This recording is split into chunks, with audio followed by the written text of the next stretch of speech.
No matter who you are or where you go, heading outside is always worth it. Welcome to Humans Outside, where we're using the Humans Outside 365 Challenge to build a life around spending time in nature while learning from fascinating outdoor-minded guests.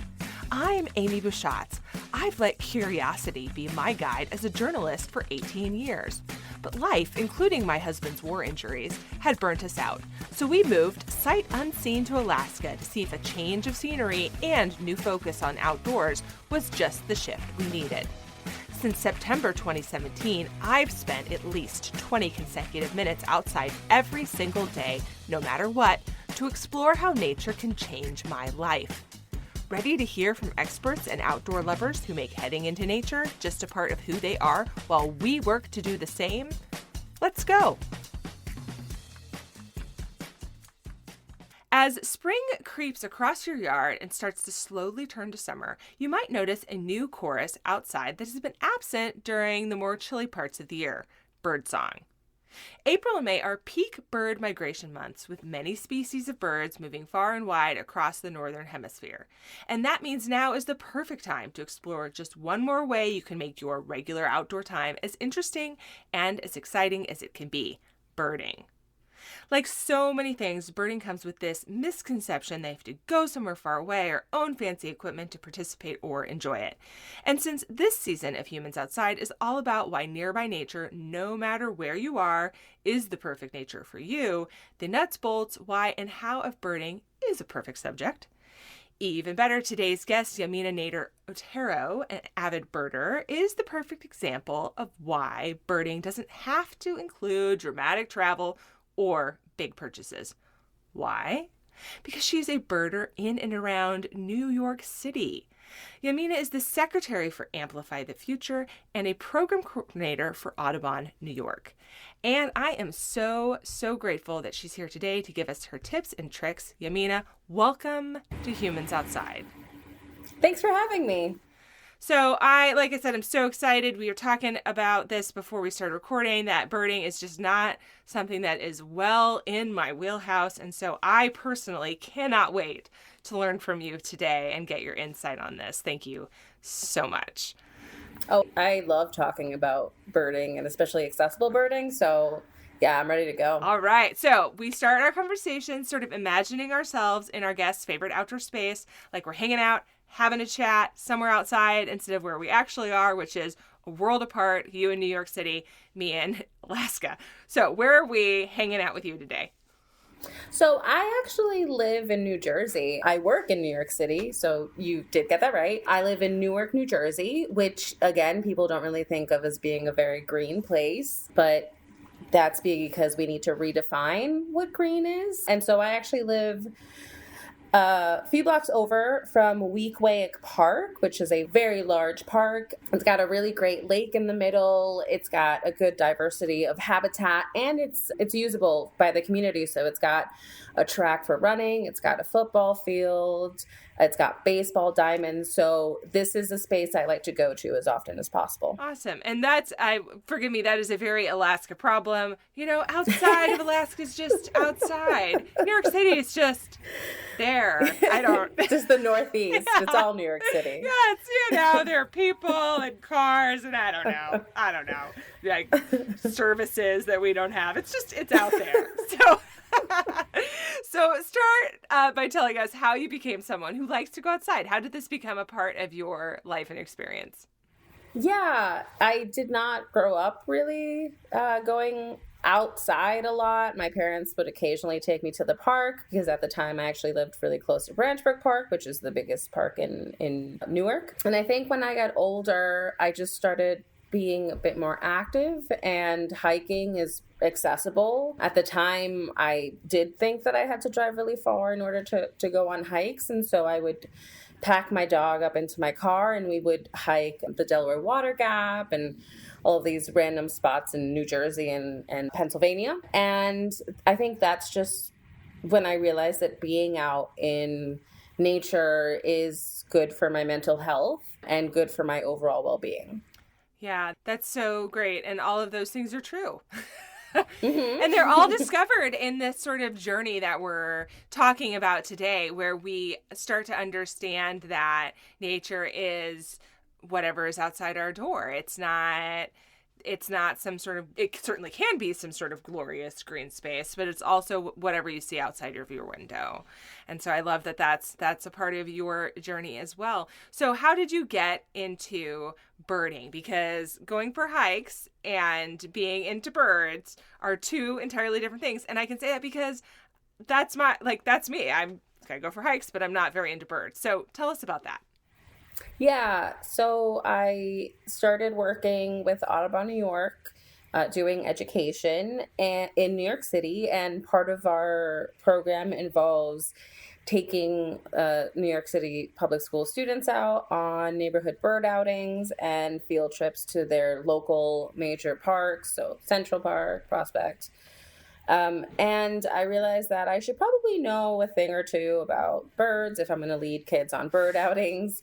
So I started going out with my local Audubon chapter and learning from my amazing colleagues at work. And it sort of went from this skill that I needed for my job to something that I really love. It gets me outside year round because you can bird year round. It got me to see like community and where I live in general in this whole new way. And again, just really good for my mental health and my overall well-being. Yeah. So we're going to talk here coming up about the practical parts of birding and how people can really get into this in a very accessible, right where you are way. But first, I got to know just some stuff about you and birding. So can you tell us, what is your favorite bird? I did not prep you with this question. So if you don't have a favorite bird, that's my bad for not warning you. But what is your favorite bird? Yeah, so that is, any birder will be like, that's a hard question to answer, because it is, because all birds are amazing, and it really depends on the season and the mood. I will say that some birders like to talk about their spark bird, which is the bird that got them interested in birding, and mine is the white-breasted nuthatch. It's this cute little black, gray, white bird that has this very distinct like nasal honking call, and they're pretty unique because they're the only bird that really can like walk up and down, like upside down the tree trunk, and they're adorable. And so that was one of the first birds that I recognized because of its behavior, and that's when it sort of clicked in my head that they're like, I could learn about birds, and it is exciting to learn about birds and to share that knowledge with other people. So I always say that's like my spark bird. I have to tell you that my favorite bird is the bald eagle. I know that's cliche. Yes. I know. No. I know, but it's fine. Never. The whole point of this conversation is to explain that there's no judgment in birding. There shouldn't be any judgment in birding. And if you love bald eagles, that's amazing, because bald eagles are great. And yeah, it's fine. They're so majestic. Here's what happens. So I live in Alaska. So bald eagle, like, oh, it's another moose. Oh my gosh, it's another bald eagle, just a day. But that's not how I feel about it at all. I love seeing them. And I, at the risk of being a little frou-frou, feel like it is my spirit animal. So I run a lot. And when I am going out and doing something really hard, without fail, when I'm in sort of that pain cave moment where I'm feeling very challenged or really just would rather not be there anymore, a bald eagle will soar above my head or across my path somehow. And it's this feeling of, all right, I see what you're doing there. This is going to be fine. It's going to be okay. And they're just so friggin' majestic. How can you not be inspired right then? Yeah. So no, that's awesome. And yeah, so they are common by you. Actually, a lot of people know, you might not know, that's totally valid. Bald eagles were in decline in like the 70s because of DDT, the pesticide. So what it would do is it would make the eggshells thinner. So when the birds would sit on it, they would crack. And so we didn't really have bald eagles.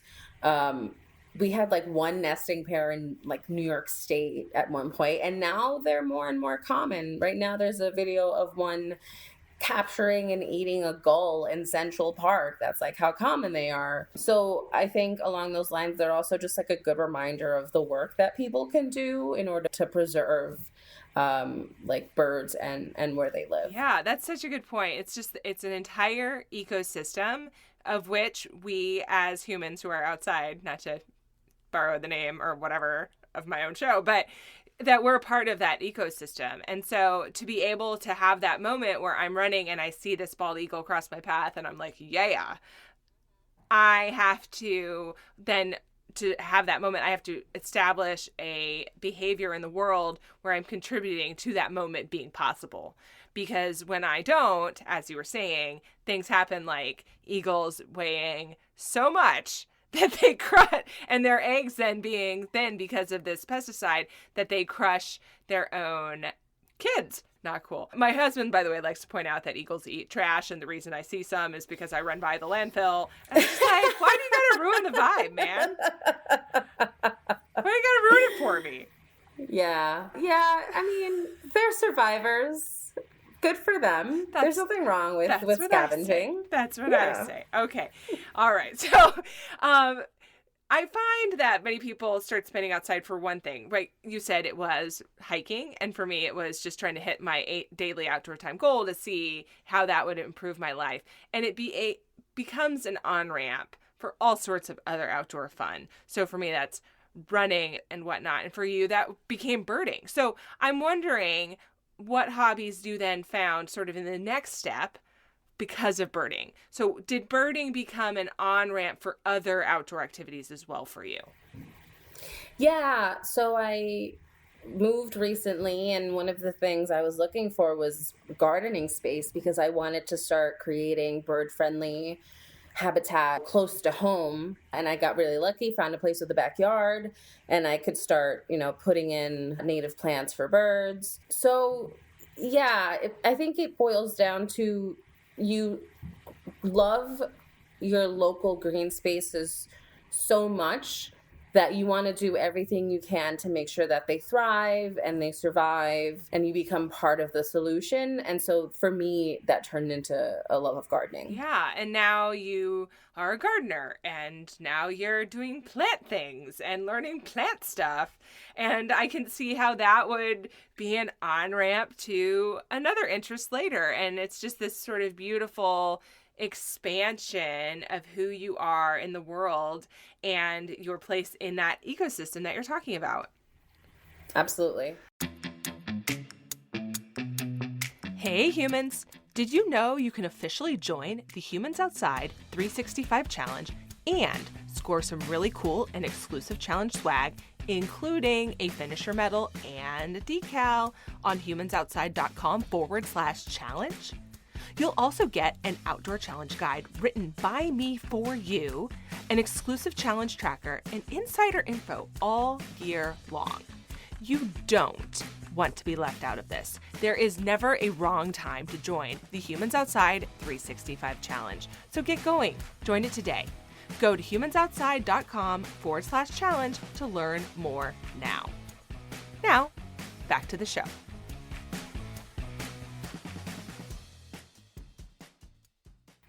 So let's get into the facts and fun of birding.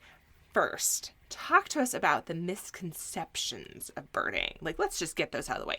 What do people think birding is? And what do they think they need to do to be a birder? Yeah, so this is something I make sure to clarify a lot for people. There's no one right way to bird. Historically speaking, people did think there was a right way to bird, and it involved lots of expensive equipment and adding as many birds to your life list as possible. So that's birds that have been spotted.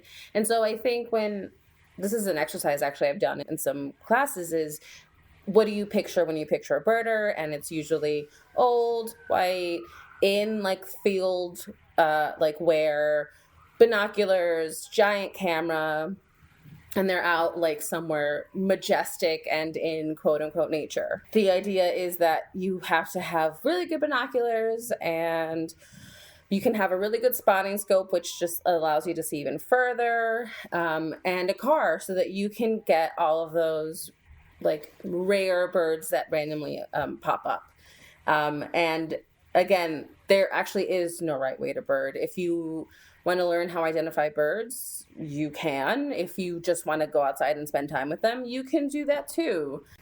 So when you described the person people describe when they see a birder, I saw that guy in my brain right then, even before you said anything. But mine was wearing like a vest, like a field vest with like pockets and like maybe you wear fishing, but also apparently in my brain for birding. Who knew?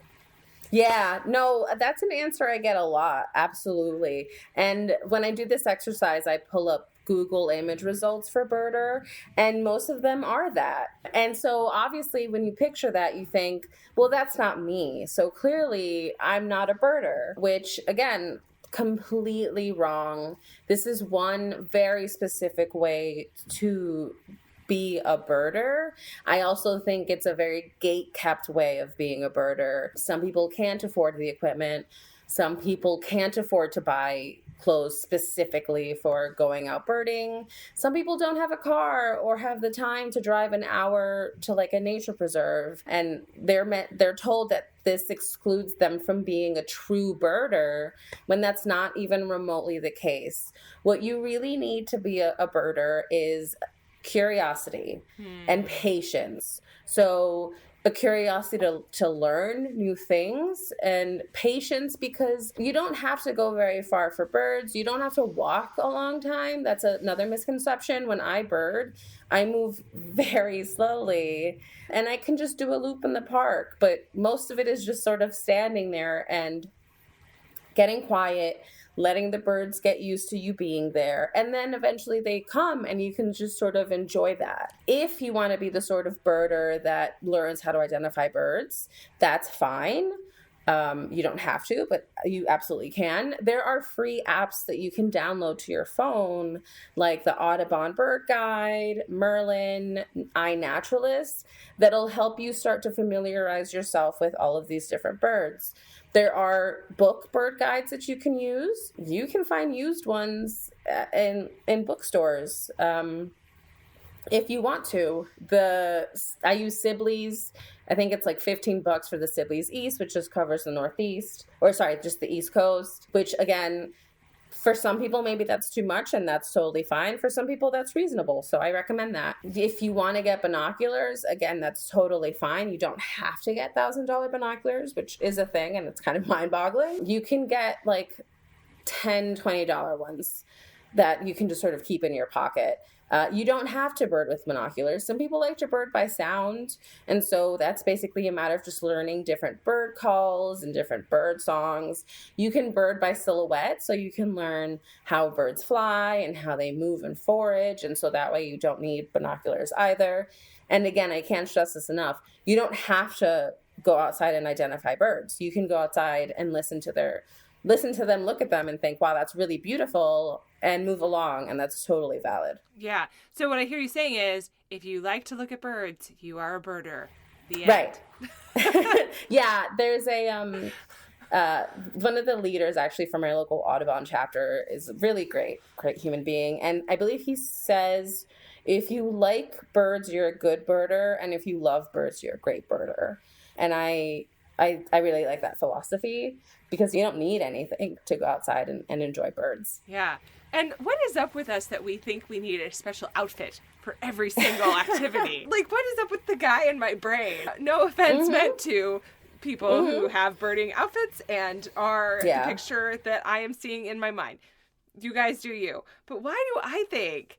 What is it that with our culture that makes me think that one cannot possibly go look at birds without looking, quote unquote, looking like a bird, or whatever that means. Right. And also, this presumably means that there is some sort of a special outfit. This is my birder. This is my birding shirt. Yeah. I mean, so I will say I do have a lot of bird shirts. Don't Not have the same. birder shirts. Yeah. And it's really funny too, because at first I'm like, oh, my boots, and I'll wear like yoga pants. It's not like a special outfit. It's just like my active outfit. But then come migration, birds are everywhere, and I carry my binoculars with me. And so sometimes I'll be like in a cute outfit, like trekking in a park because I got an extra 15 minutes and I just wanted to see what I could spot. And I mean, it might not look very quote unquote normal, but I don't care. Who knows what I'll find because I decided to pull over like between running errands to see what I find. Heck yeah. You definitely do not need a birding outfit. But on the flip side of that, I mean, as you just noted, you wear your whatever's comfortable for being active. And so there is the fact, just like any other activity or like just going outside, period, end of story, that you can improve your outdoor time by thinking about what you're wearing and mostly with the view of being comfortable, whether that means good by good I mean appropriate layering, so layering for warmth, or if it's a hot day, not layering for warmth, layering for the opposite of lack of layers. And so you can think through those things, but thinking through those things and like, what boots do I own that are comfortable for walking?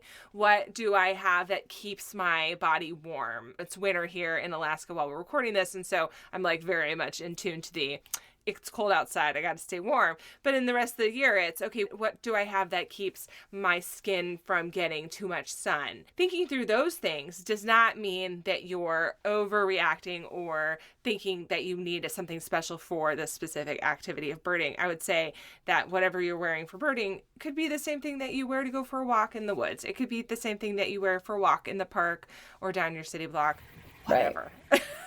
Yeah, no, I agree. Yeah. Yeah, and so there's a risk of overcomplicating, and then there's a risk of not thinking it through enough. And we want to be in the right. middle, at the exactly. sweet spot. Also, yes, exactly. Back to your shirts of birds, I think maybe the birds appreciate the solidarity that you bothered to get a shirt in their honor. It's just an idea. I sure hope so. Yeah. Yeah, because you probably have, if you're anything like any other enthusiast of any other subject, and by that I mean me, you probably have a lot of shirts pledging your devotion to this thing. Mm-hmm. So yeah, shirts and socks. Yep, that's right. Mine are affiliated with the idea of running. Gosh, they have a lot of them.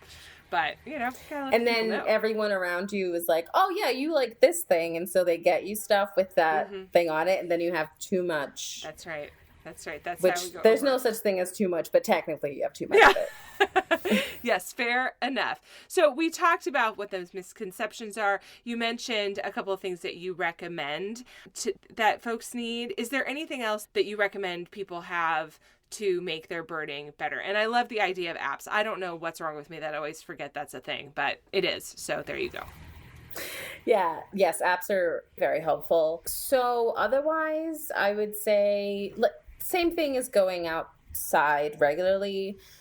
Water, snacks. Make sure you know how to read trail markers if you're in a bigger park. Make sure you wear layers if you have to. So obviously New Jersey cold is not Alaska cold, but there have been a few birding trips where in the winter it's the best time to see water birds and ducks. And so I've gone birding like on the beach in January, which is rough, worth it, but rough. And so I always was grateful for my many layers and my very warm coat. But other than that, there really isn't much else that you need. You want to have a notebook so you can take notes on what you see. If you want to start nature journaling, that's a thing.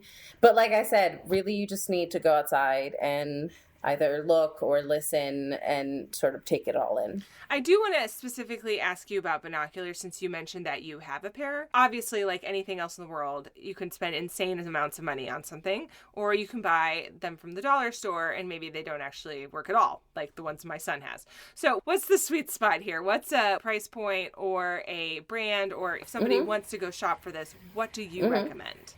So I think the typical beginner binoculars are like Nikon Monarchs, and I believe they're in like the 150 to 200 range.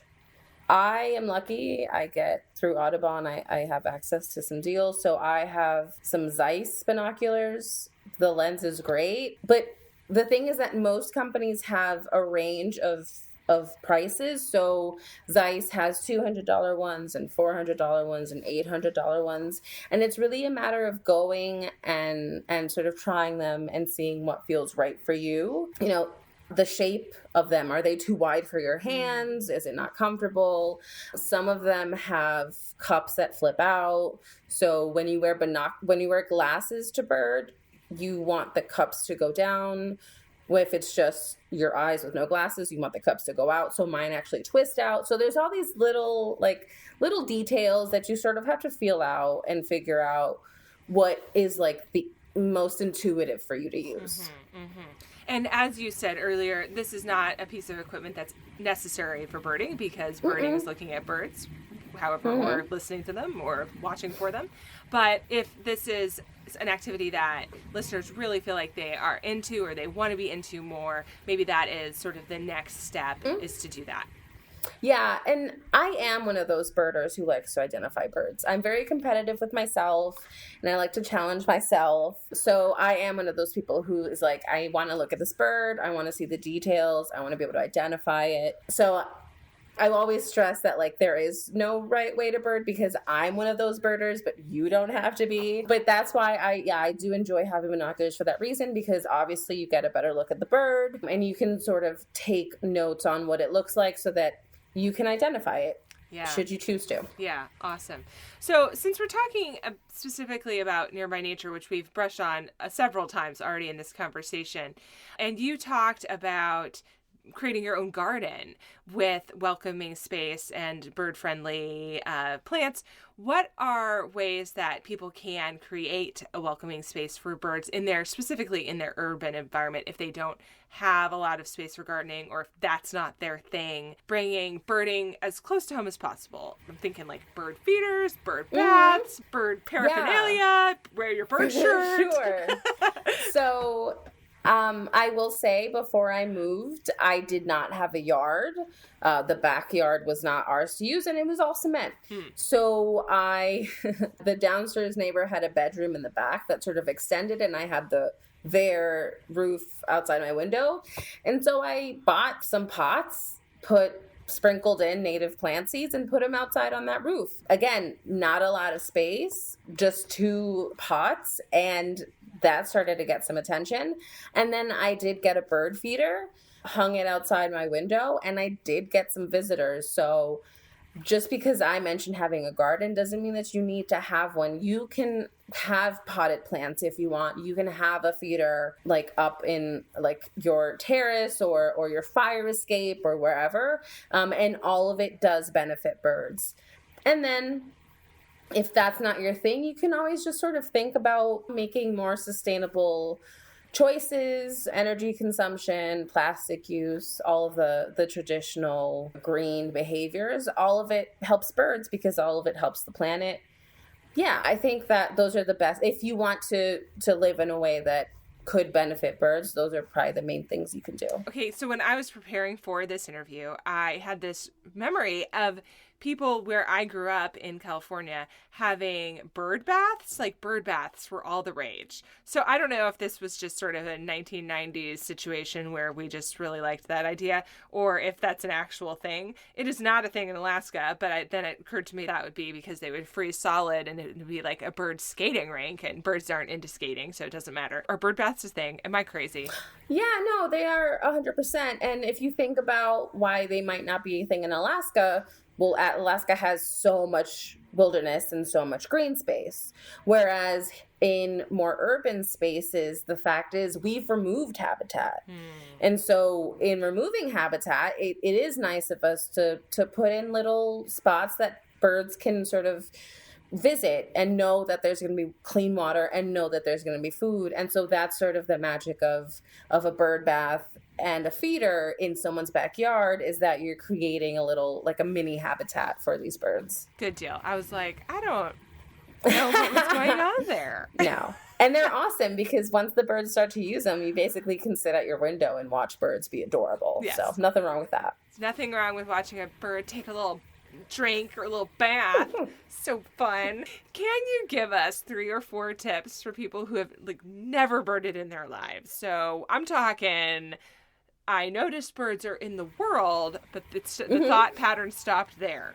What's the Yeah. best way to get started?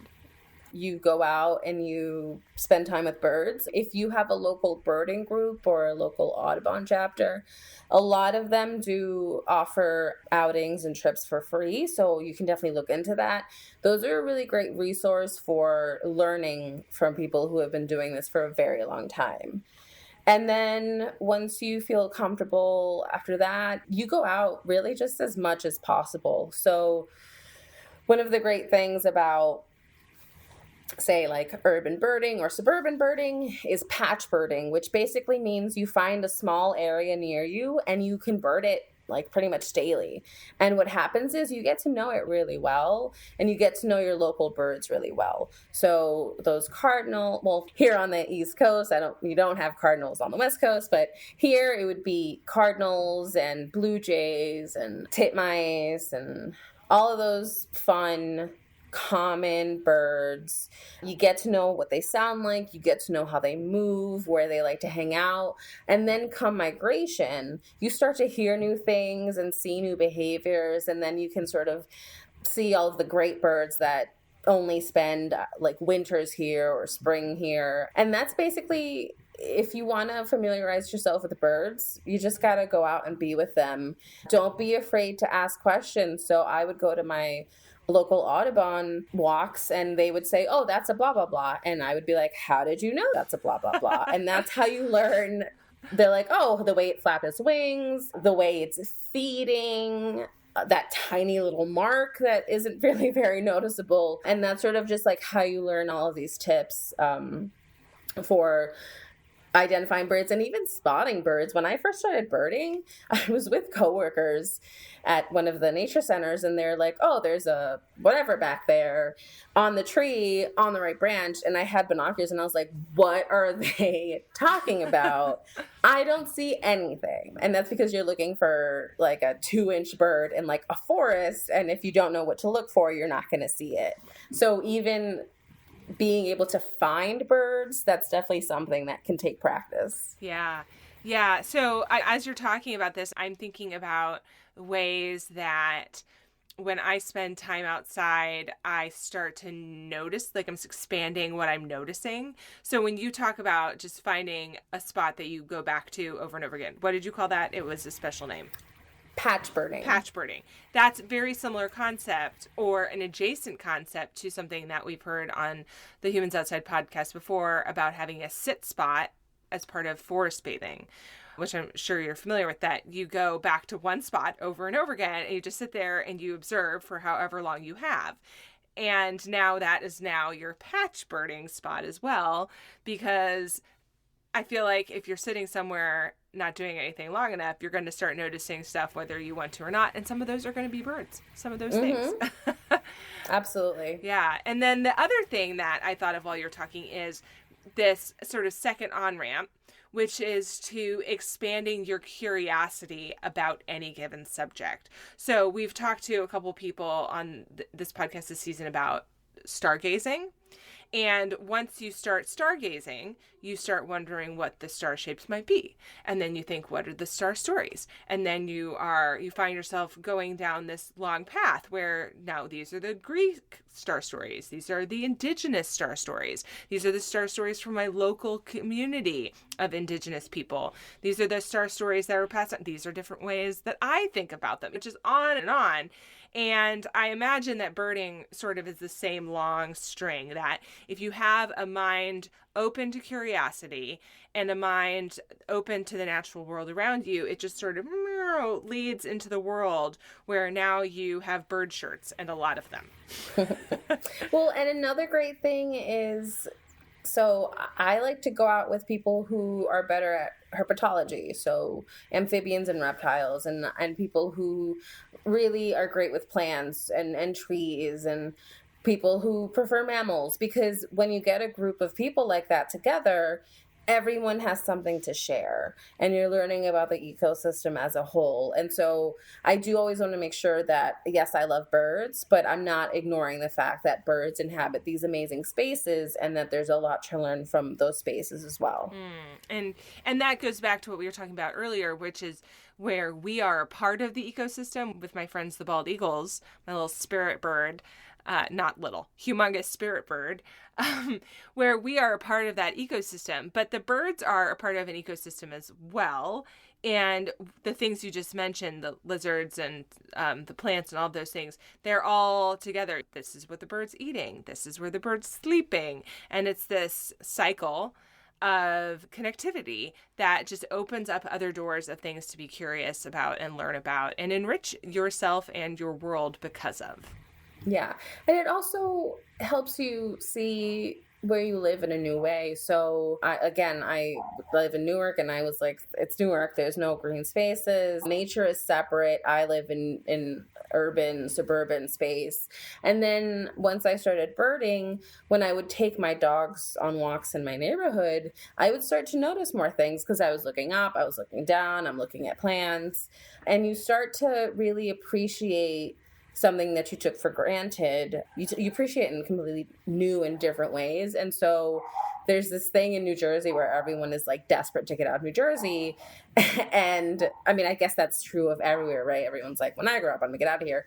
But I think once I started birding, I started seeing the state in like a completely different way. And now I'm not desperate to leave because there's so many different things to explore and do and learn about. So I think that's another one of the like beautiful things that birding has brought into my life is loving where I come from more. Oh, that is one of my favorite parts of spending time outside, that you learn to love where you live because of that connectivity that you're talking about, because you see the birds, because you meet the plants and you meet the people, and now you're learning about things, and now you realize that you can't possibly move away because you just found this other corner that you never saw before, or this part of your town that you didn't know about, and now you're attending the festivals, and now the people, and now you're all doing the things together, and it becomes this long chain of connectivity that makes me never ever want to move away ever, because I have that connection. And that is explicitly because I started spending time outside. I would not have that connection, just like you're saying.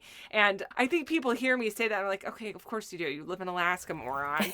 But if somebody who lives in a place like New Jersey, where you're right, it does have that stereotype that if someone in New Jersey and Newark can feel this way, y'all, anyone can feel this way about where they live because of spending time outside. That's so great. Well, we've come to sort of the end of our time. We've talked a lot about different tools today that you need or don't need, but can have and can use and may improve your birding experience if that's what you want to do. I like to end our podcast episodes checking in with my guests just to hear some of those recommendations that you've already given us. But I'm wondering if you can maybe identify one piece of gear or something that you have or use. I've had guests say that their favorite outdoor gear is snacks. So there's no right answer to this question. That you have that makes your birding experience or your outside time the best that it can be. What would you recommend to people?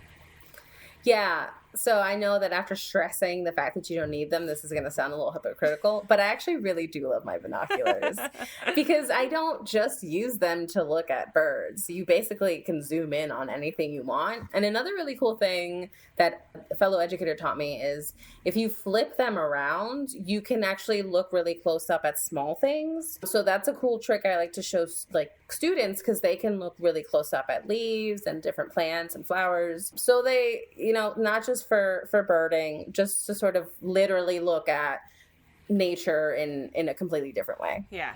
You can use them to look at anything you want. We hope that you use them to look at nature and not anyone you want. Just listeners, just a little caveat there. Okay, that's not what we mean. Okay, and then finally, we started this conversation by imagining that we're hanging out with you in that park, looking at birds, having this conversation, and you're just showing us the ropes. Can you maybe walk us out of our conversation, describing a favorite outdoor moment that you have, some time that just really special to you that you close your eyes, go back there, where are you and what are you doing?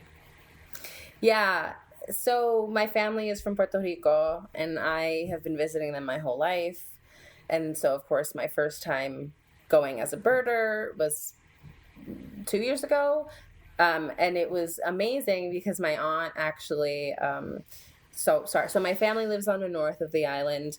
My aunt got us an Airbnb on the south of the island. And that meant that I got to see completely new habitat. So the south of the island has a dry forest, which I had never been to. I'm like on like rocky cliffs looking at water birds. And I think about that a lot because it's beautiful because it's Puerto Rico, but also it allowed me to connect with the island in a way that I hadn't before. Before, my main connection was my family, which is an important one. But now I also have this sort of like ecological connection to the island and appreciation for its natural history that I didn't before. And I think that's one of my absolute favorite outdoor memories. Yamina, thank you so much for joining us here on Humans Outside, talking us through birding. I'm so grateful to have had you. Thank you. Yeah, it was great being here. Thank you so much for having me. Thanks so much for listening to this week's episode of Humans Outside. If you've enjoyed this episode, give us a little love and leave a rating and review to make it easier for others to find the podcast too. What you say matters. It really truly does make a difference. And until next time, we'll see you out there.